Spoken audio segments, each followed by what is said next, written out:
stalking and identity theft stuff around the guy who was running against him for the tax collector's office. Since his initial arrest on those charges, federal prosecutors keep adding more alleged crimes.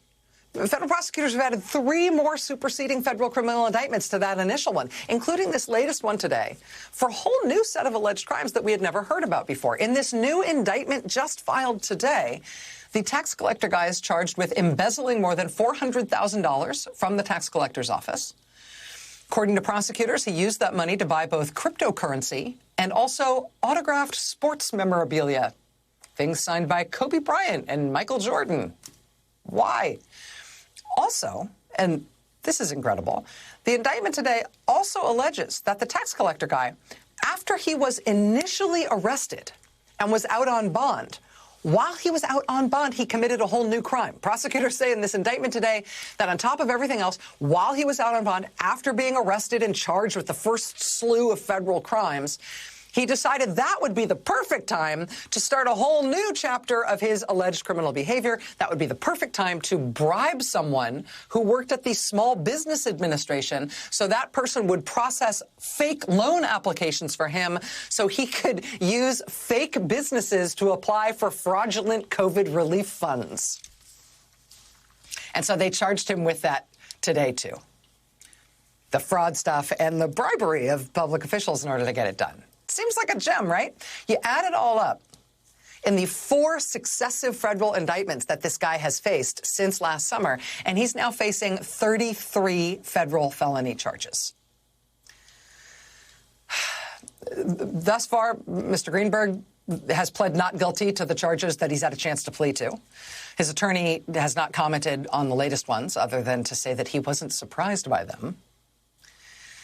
But as I said, this is the criminal case in Florida that appears to dovetail with what's going on with Trumperific Republican Congressman Matt Gaetz.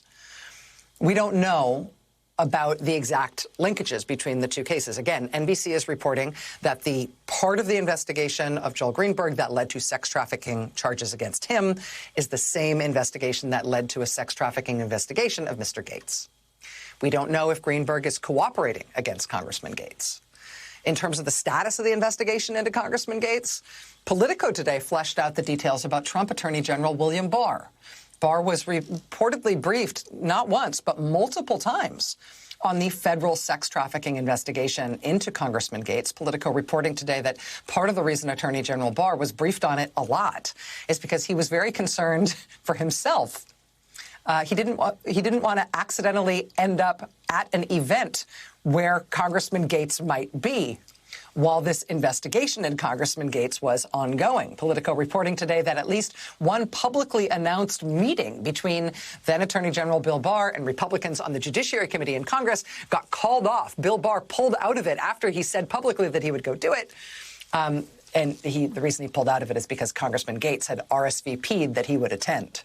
And so Bill Barr decided he better not attend because he was fully and repeatedly briefed on the investigation into Congressman Matt Gaetz for alleged child sex trafficking. Now, as for the scope of the investigation into the congressman, ABC News is reporting today that the investigation includes allegations that he had a sexual relationship with, quote, at least one minor, at least one underage person, but maybe more than one. ABC is also reporting the investigation is looking not just at the congressman's alleged conduct in Florida, but federal investigators are looking at his alleged conduct in other states as well. Now, Congressman Matt Gaetz has denied any sexual relationship with anyone underage. Tonight, he has continued to advance his claim that his rich family in Florida was targeted with what he says was an extortion effort in parallel with this investigation. He said his family was extorted by somebody claiming it would help Congressman Gaetz survive the scandal if his rich father funded a quixotic effort to try to find an ex-FBI officer, Robert Levinson, who has been missing in Iran for more than a decade. The idea was you fund the rescue effort for Levinson. If it turned out to be successful, then maybe Congressman Gaetz would look like a national hero because his family funded it. And so then he wouldn't be prosecuted for child sex trafficking? Yeah, I don't know.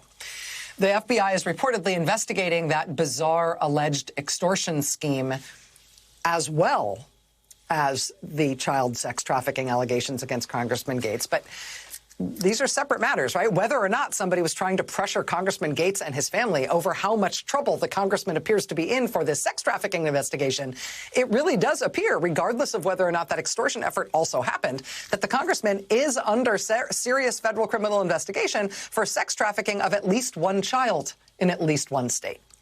And that investigation started months ago and was approved of and regularly briefed to the highest levels of the Trump Justice Department, including Trump's Attorney General Bill Barr. Oh, and just one last point on this, and this is something to watch because I'm sure this has to change. I'm sure this is a mistake.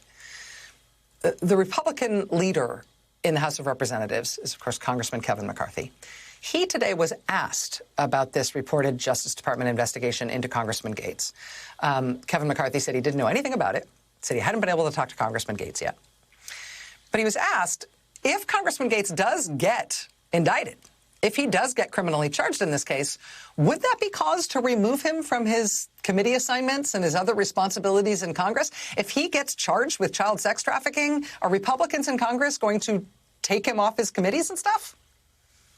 Kevin McCarthy said actually he would only plan to remove Matt Gaetz from his committees and his congressional responsibilities if he gets convicted of child sex trafficking. A federal indictment for child sex trafficking, that apparently would not be a big enough deal. They would leave him in place in all his committees, let him keep being a congressman, doing all his stuff. Really? I think that might have been a mistake. I would not be surprised if Kevin McCarthy cleans that up in coming days. For what it's worth, we do have quite a bit of experience in recent years of Republican congressmen being indicted while in office. Hi, Congressman Collins. Hi, Congressman Hunter. You can actually make an easy list of all the Republican congressmen who've been indicted while in office because Trump pardoned them all before he left office as president. But because we've got a lot of recent experience of this, the standard, even within the Republican Party, used to be that once you got indicted, well, now you're under federal criminal indictment. You get taken off of all your committees. You get relieved of all your congressional responsibilities, even if they don't at that moment expel you from the Congress. Apparently, I mean, that is how they have dealt with other Republicans who've been indicted. But according to Kevin McCarthy, that's not the plan if Matt Gaetz gets indicted for child sex trafficking. Apparently, that's fine with Kevin McCarthy if and when that happens.